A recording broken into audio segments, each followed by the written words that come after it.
নমস্কার, মিতার কুকিংয়ে আপনাদের সকলকে স্বাগত। চলুন রেসিপিটি দেখা যাক।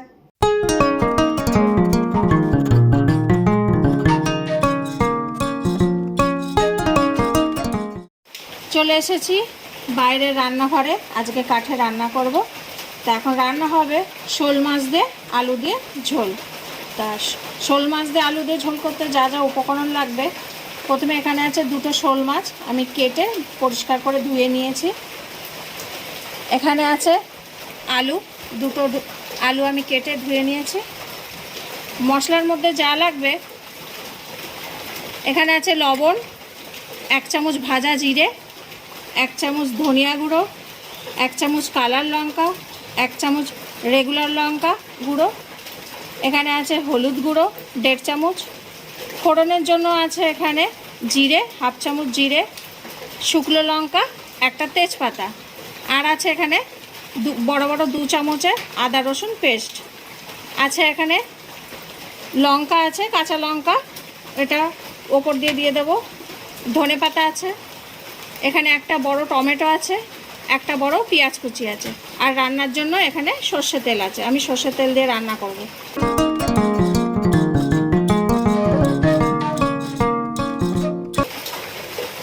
আজকে বাইরে রান্না করছি, তো বাইরে ফিসফিস করে বৃষ্টি পড়ছে। আজকে বৃষ্টিতেই রান্না করব এখানে বাইরে কাঠে। প্রথমে মাছটাকে আমি হলুদ আর লবণ দিয়ে মাখিয়ে নেব। 1/2 চামচ লবণ দিচ্ছি, হলুদ দিচ্ছি 1/2 চামচ। মাছটাকে ভালো করে মাখিয়ে নেব। 10 মিনিটের জন্য এটা ঢেকে রেখে দেবো। 10 মিনিট পর ঘুরে আসছি। 10 মিনিট হয়ে গেছে। এবার আমি উনুনের কাছে যাব, উনুনটা ধরাবো। এবার আমি উনুনটা ধরাচ্ছি।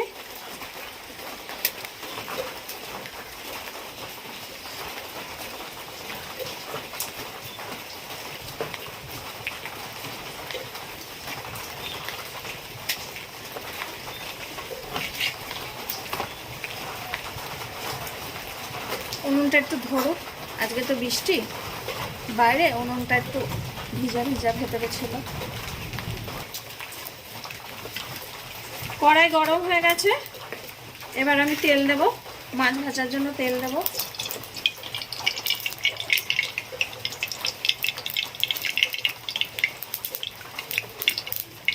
তেল গরম হলে তারপর আমি মাছ দেব।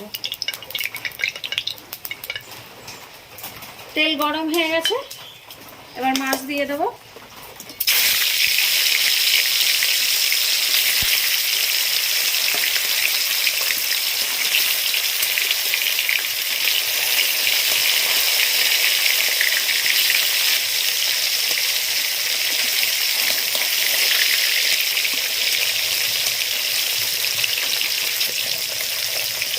মাছটা ভাজা হোক, আপনাদের দেখাচ্ছি।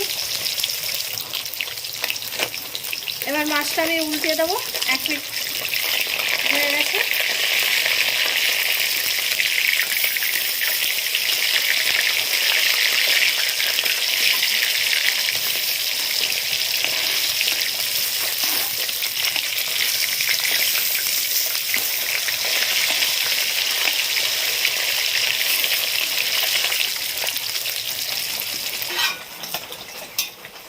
মাছ ভাজা হয়ে গেছে, এবার আমি তুলে দেবো মাছটা।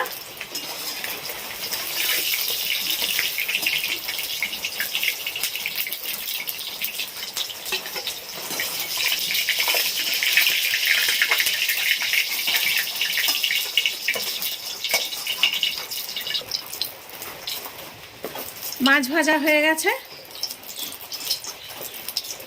এবার আমি কড়াইতে এবার আলু দেব। প্রথমে আমি আরেকটু তেল দিয়ে দিলাম।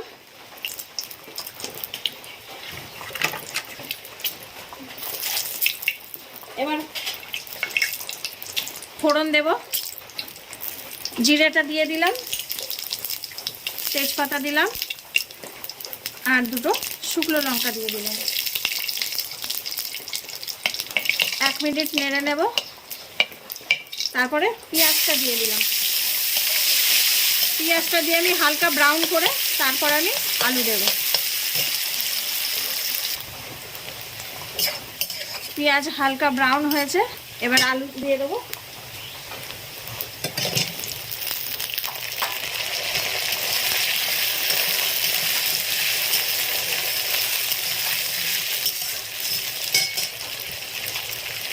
আলুতে অল্প লবণ দিয়ে দেবো।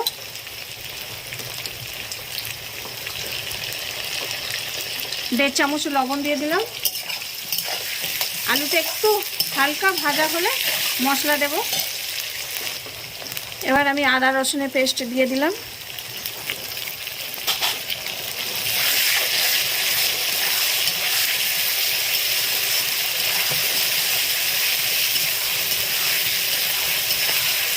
আদা রসুনের পেস্ট দিয়ে একটু 5 মিনিট ভালো করে নেড়ে নেব। কাঁচা গন্ধটা চলে গেলে গুঁড়ো মশলা দেব। এবার আমি গুঁড়ো মশলা দেব। হাফ চামচ হলুদ গুঁড়ো দিয়ে দিলাম, ধনিয়া গুঁড়ো দিয়ে দিলাম, কালা লঙ্কা দিয়ে দিলাম। এবার রেগুলার লঙ্কা যেটা, সেটা আমি 1 চামচ দেব।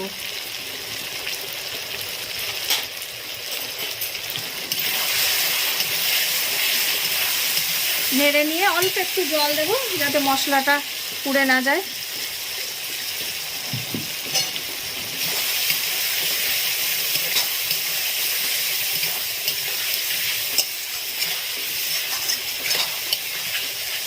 ভালো করে কষে নেবে। এবার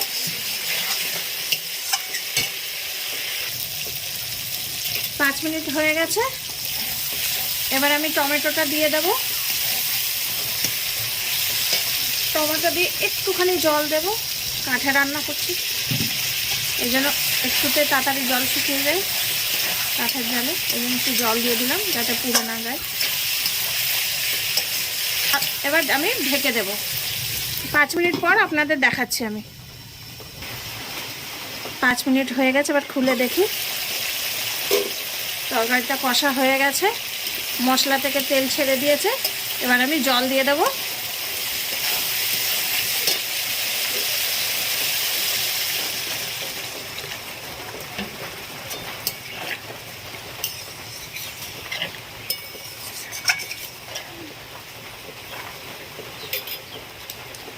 অল্প লবণও দিয়ে দেব।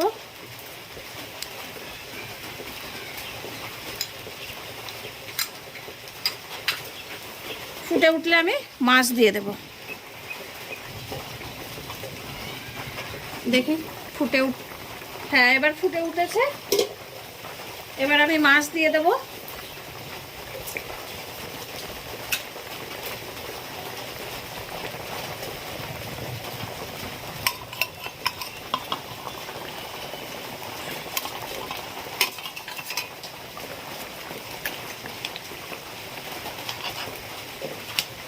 মাছ দিয়ে দিলাম। এই সময় ভাজা জিরেটা দিয়ে দেব।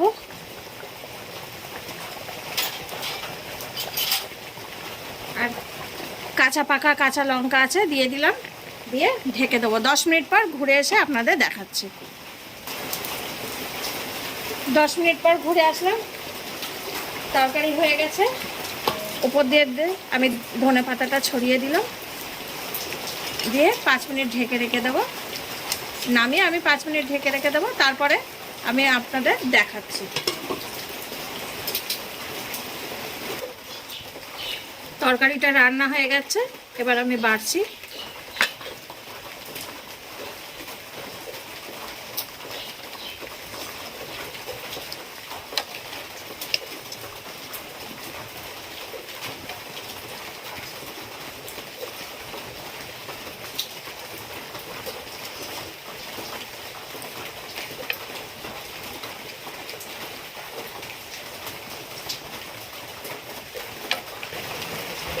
রান্নাটা হয়ে গেছে, আমি ঢেলে ফেলেছি। এখন আমার কর্তাকে খেতে দেব।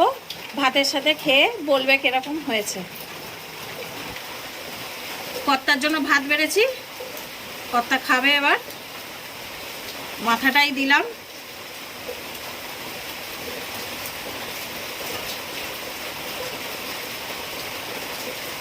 খেয়ে বলুক কেমন হয়েছে। শোল মাছ,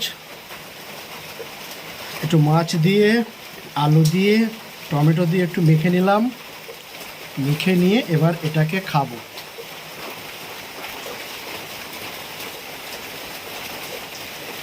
ওয়াও, শোল মাছ অনেকদিন খাইনি, তো আজকে যা শোল মাছটা রান্না হয়েছে, এই যে দেখুন দেখুন কেমন হয়েছে, দেখতে পাচ্ছেন? কাঁটা নেই, বেশি কাঁটা তো নেই, খুব সুন্দর লাগছে খেতে।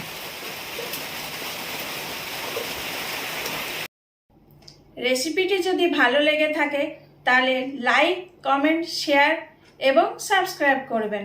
আর যদি ভালো না লাগে তাহলে ডিসলাইক দিয়ে কমেন্ট করে জানাবেন।